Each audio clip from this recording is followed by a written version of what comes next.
stocks our strategists feel are poised to deliver positive returns are featured now in their top stock picks of the week.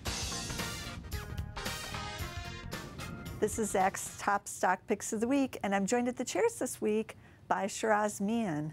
Sheraz, we have a couple retailers this week. It's kind of interesting because we both picked our choices separately, but retail's kind of hot now. It is. And you brought a prominent women's, although suddenly the men are big on the scene over there too. So Lululemon. That's right. So Lululemon, it's not for everyone. For folks who like to watch their PEs and their valuation metrics, they have to run away from this. It wouldn't be for me. It's trading at 45 times, I want to say, forward 12-month earnings. Even on a PEG basis, it's close to 3 times. So it's not for those kinds of folks.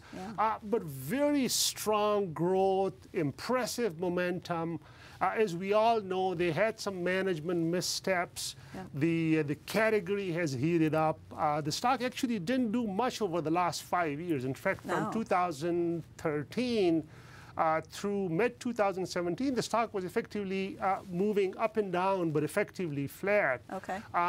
It's actually since last year, when the results started getting better, it seemed like they had their act together.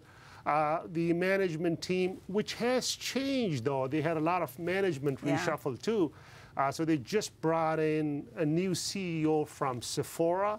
And there's a lot of good buzz around the person. But even prior to him, it appeared that they got their act together. So the last earnings report where they missed when the stock was down on the earnings release was the Q4 16 report, which came out in February, March 17. So throughout 17, and then this year, the reports have been impressive. The stock has been up.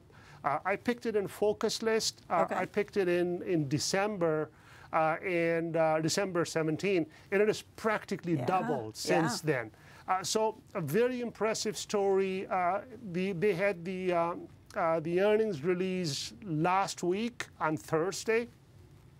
The stock was up 10–15% in the days ahead of the earnings release, so I was keeping my fingers crossed.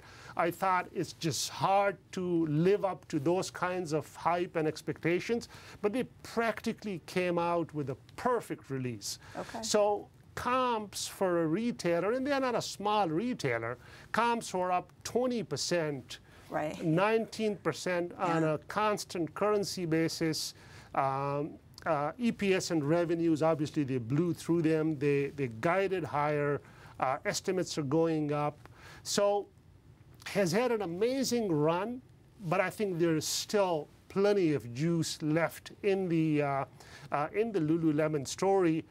International is a growth avenue. You mentioned men. They're planning on using that as a key plank in their growth strategy. And then direct to consumer, the online digital format.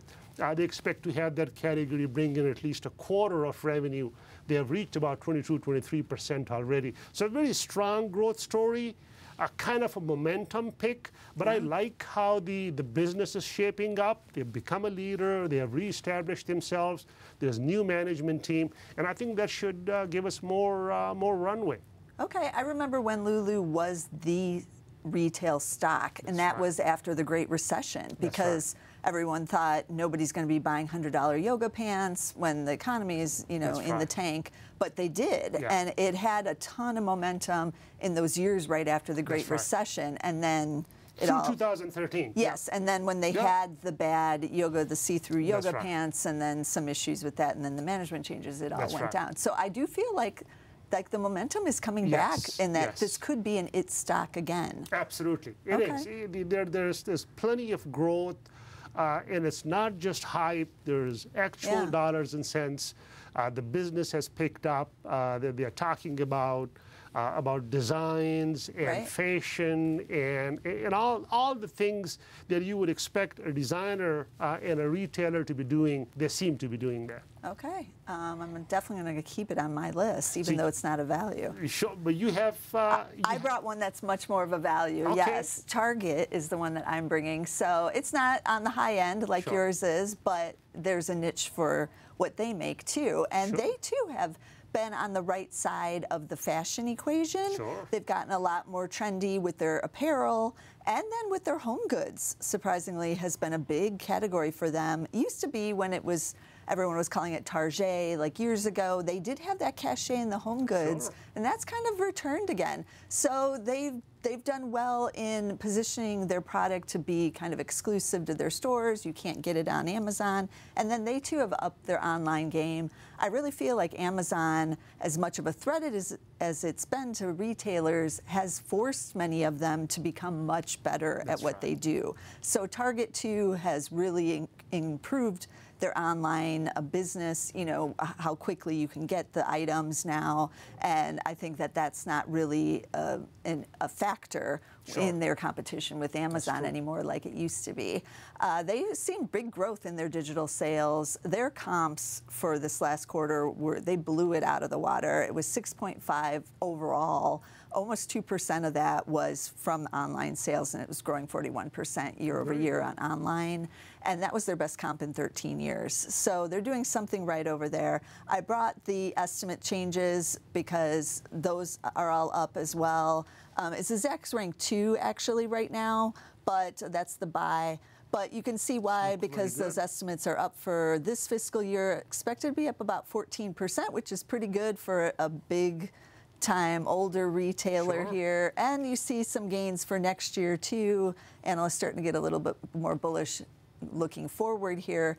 The holiday season should be really good for both of our retailers because they have the momentum now, and this is kind of the off season, a little bit back to school, but then once that passes, then they're really gearing up for holidays here. And you can see the changes on the earnings over the last couple of years with Target. It really fell off a cliff there when everything was doom or gloom for retail. And they too have had some issues. They had that credit card breach and some other stuff going on. But they've come out of it too, and the shares have broken out here. They're not real expensive, about 16 times. So I too see some further upside for these retailers because they were so beaten down, and at least some of them have the value, and then yours has much more of the growth story. So I think it's a good time. It's a good time in retail for two reasons. One, the consumer is in very good shape. And then this fear that perhaps Amazon will take over the world has reached more realistic levels now that, yes, Amazon will be a dominant player, but there's plenty of room for the likes of Targets and others, as long as they have a good offering, and appears that Target has a good offering. Okay, so Lulu, ticker LULU. Target is TGT. That's right. Okay, so be sure to watch all of our top stock picks videos every week because we bring you the top stocks in and out of retail. So be sure to tune in on Zacks.com and on YouTube, and we'll be back again next week with some more top stocks.